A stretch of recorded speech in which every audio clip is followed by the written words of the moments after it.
Wuthering Heights, read aloud, Chapter 5. In the course of time, Mr. Earnshaw began to fail. He had been active and healthy, yet his strength left him suddenly, and when he was confined to the chimney corner, he grew grievously irritable. A nothing vexed him, and suspected slights of his authority nearly threw him into fits. This was especially to be remarked if anyone attempted to impose upon or domineer over his favorite. He was painfully jealous lest a word should be spoken amiss to him, seeming to have got into his head the notion that because he liked Heathcliff, all hated and longed to do him an ill turn. It was a disadvantage to the lad, for the kinder among us did not wish to fret the master, so we humored his partiality. And that humoring was rich nourishment to the child's pride and black tempers. Still, it became in a manner necessary twice or thrice, Hindley's manifestation of scorn, while his father was near, roused the man to a fury, the old man. He seized his stick to strike him and shook with rage that he could not do it.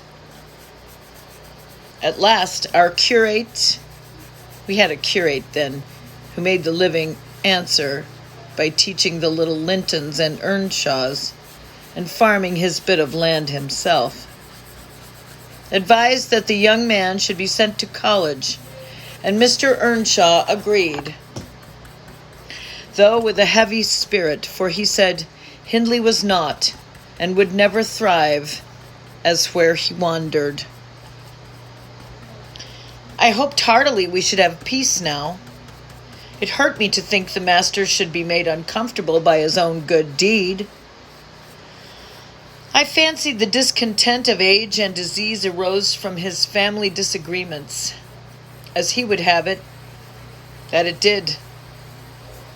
Really, you know, sir, it was in his sinking frame.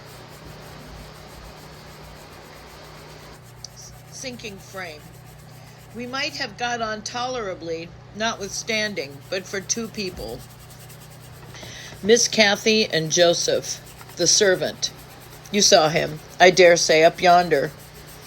He was, and is, yet, most likely, the wearisomest, self-righteous Pharisee that ever ransacked a Bible to rake the promises to himself and fling the curses to his neighbors.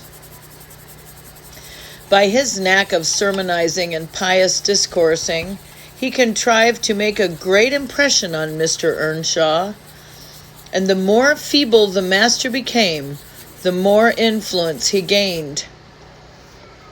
He was relentless in worrying him about his soul's concerns and about ruling his children rigidly.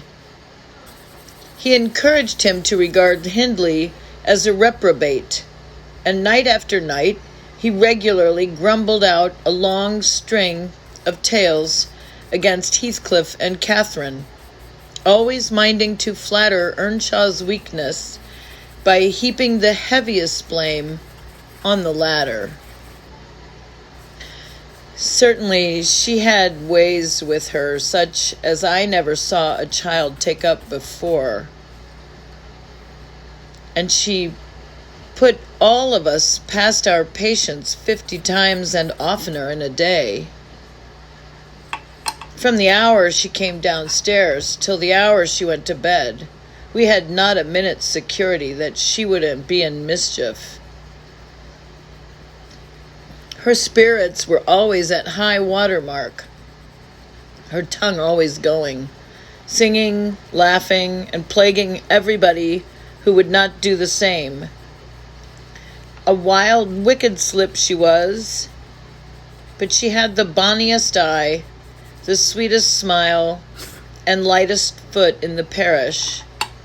And after all, I believe she meant no harm, for when once she made you cry in good earnest, It seldom happened that she would not keep you company and oblige you to be quiet, that you might comfort her.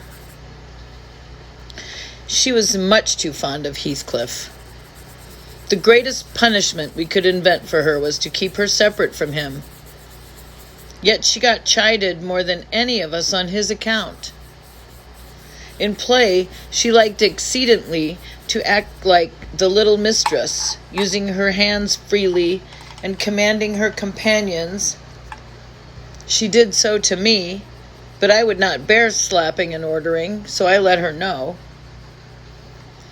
Now, Mr. Earnshaw did not understand jokes from his children. He had always been strict and grave with them, and Catherine, on her part, had no idea why her father should be crosser and less patient in his ailing condition than he was in his prime. His peevish reproofs wakened in her a naughty delight to provoke him. She was never so happy as when we were all scolding her at once, and she defying us with her bold, saucy look,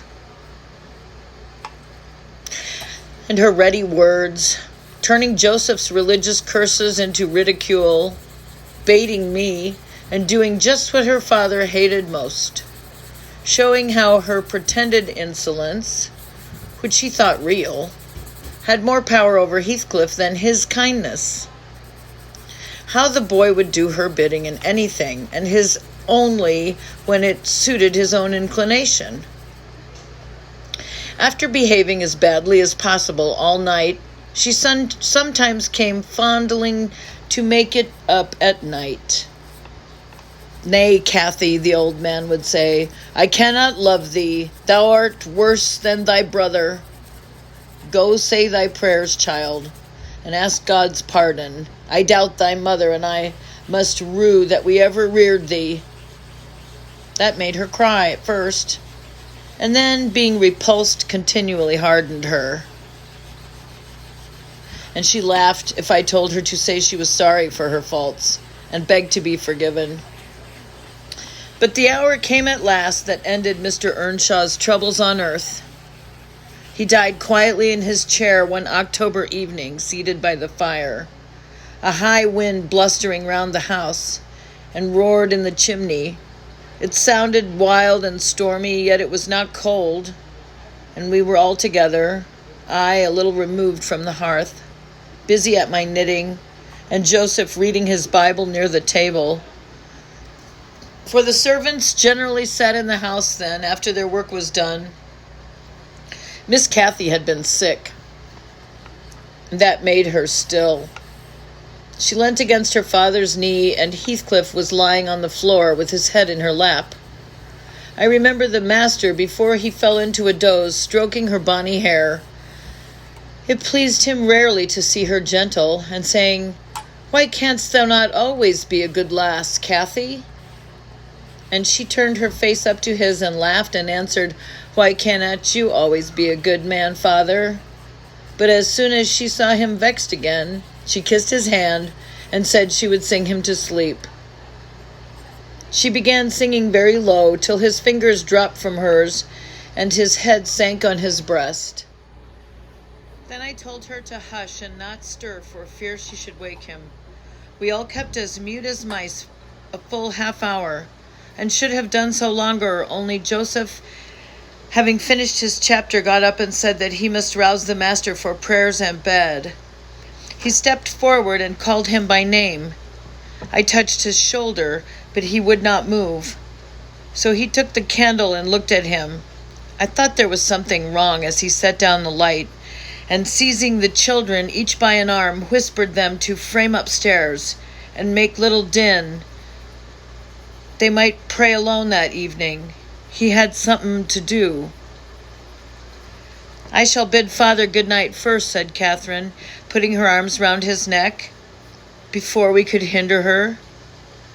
The poor thing discovered her loss directly. She screamed out, "Oh, he's dead, Heathcliff, he's dead!"